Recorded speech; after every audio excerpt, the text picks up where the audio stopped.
Cheeto Vera, Frankie Edgar, but this is the photo right here, my man. Is this surprising to you at all? Most wins in UFC bantamweight history. Marlon Vera at number 10. He got the fifth most wins in bantamweight history, not just active history, right? Dillashaw with 13, Aljo Sterling with 11, Rafael Assunção with 11, Uriah Faber with 11. So a couple more wins, man. He surpasses the California kid, Uriah Faber. Marlon Vera, this is a dude who came from the Latin UFC, the Ultimate. Oh, you good, brother? Yeah. Listen, this is a dude who came from the Latin Ultimate Fighter, right? Didn't have a lot of steam on his name. Right now, he is 12-6 in the UFC, so he hasn't had an unblemished career. And it feels like out of nowhere, the man comes up, and it's like, okay, top 5, most wins, bantamweight history. It's a beautiful thing to see, my man. We've been talking about the man ad nauseum, like I said before, but the question right here, my man, is do you expect to start seeing? Or I'll actually ask you these questions, AJ. I'm gonna go one by one, just real quick. Tell me what you think about this. Do you think, if matched up, Cheeto Vera could beat a Pedro Munoz? Ooh, no. I'm gonna go with no on that one. Okay. I think Pedro Munez gets it done on that. Do you think he could beat a Cody Garbrandt? That's a little closer of a fight. Yeah, I'm gonna say yes. Do you think he can beat a Rafael Assunção? I think yes. I think yes for sure on that one. Do you think right now, and I'm going to do a little preview, AJ, because you know what's coming later, he could beat the machine, Merab Dvalishvili? I don't know. That's what I'm thinking as well, man. Because you throw away one round on the machine, and he's able to keep going. It's basically he's running away with that lead. I don't know. That's the one I'm interested in. And the last one here, do you think he could get a win over TJ Dillashaw? Not right now. Not with the movement and the pace that Dillashaw puts on and how weird his striking is and how precise and accurate and powerful he is. I don't see Vera landing the shots he did on like Frankie Edgar or anyone else, man. Okay, well, with that being said right there, then that goes to show that Cheeto Vera is in a very interesting spot in the bantamweight division, as we discussed on the 60-second rankings review. But nonetheless, my man, let's talk about it. Top 10 knockouts of the year, top 5 knockouts of the year. Front up kick. I mean, that was picture perfect. It was right there on the nose. It was on literally right now on the jaw, but you know what I mean? It was on the button right there. Frankie Edgar went to sleep. First, this is a two-part question. First question is this a top 5 knockout of the year? Second question is, if you're Frankie Edgar, after getting highlight reel KO'd in back-to-back fights, he says he has no intention of hanging him up. Do you have to start thinking, all right, man, we might have to start hanging him up. This used to never happen to me in this fashion. And back-to-back, that's nasty. What do you think?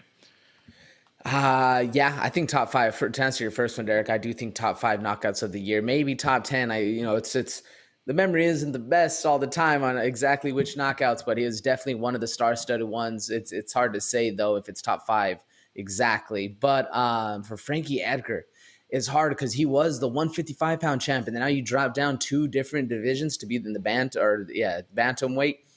It's interesting to see that you think you'd have more success as you went down, kind of like Jose Aldo did, but you're actually having less, and people are starting to catch up to you. And the older you get, the speed starts to go. The power will always be there, but Frankie Edgar has never been really a power kind of guy. He does have power, don't get me wrong. He is able to knock people out, but he's usually more of a technician. He's usually more the guy that's going to piece you up a few 4 or 5 times, keep things moving, and not being able to be hit. Whereas now he's being able to be caught, man. He's slowing down a little bit. The rest of the competition is catching up to him. Personally, for Frankie Edgar, I think that his mindset is really nice. The way he goes about things, he's always training. He's consistently doing it. It's going to be hard for him to mentally be one of those gatekeepers. We think of Frankie Edgar, we think of one of the top dogs. We think of this guy. Previous to these 2 knockouts that we've had, we were talking about him fighting for the championship. He fought, I forget who it was for the championship. It was Frankie, if it was Jose Aldo or whoever it was.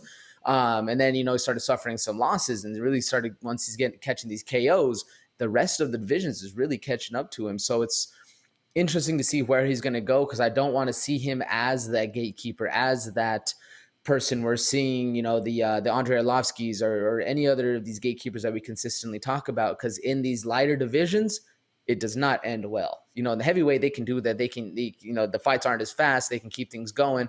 Whereas these younger guys, man, they're just so quick, so fast. And when you have devastating knockouts like that, how many years are they taking off of your life?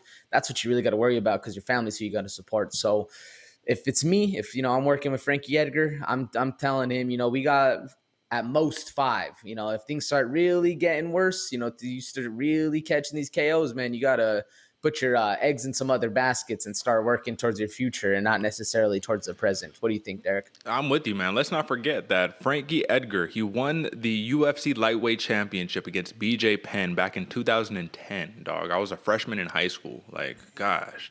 And yeah, he got another win over BJ Penn, draw against Gray Maynard, beat Gray Maynard, loses the belt to Benson Henderson in 2012. Let me see. It looks like then he goes to he fights for the featherweight championship against Jose Aldo in 2013, loses that. Moves on. Ultimately, he ends up getting the strap later on. The point is, man's been doing this for a really long time, my man. So everything that you said, I agree with it, man. This is a dude who star-studded. You know what I mean? He's a legend of the game. But Father Time is undefeated. The man's 40 years old, bro. Like, that's the other part, right? I get it. Glover Teixeira, I get it. You know what I mean? Jan Blachowicz, resurgencies, I get it. But at the end of the day, man, you got to know when to call it quits. And the last thing we want to see is our favorite fighters, like our Chuck Liddells, our Tito Ortizes, all these guys, keep on fighting. And, you don't quite got it. And don't get me wrong, he looked great in this performance until he got knocked out. But that's the story. It's like we all look good until you don't look good, and that's just how it ends. So, huge win by Chito Vera, my man. We already talked about him in length about where he should be going in this division. But, I mean, we'll just say right here, big win. That's it.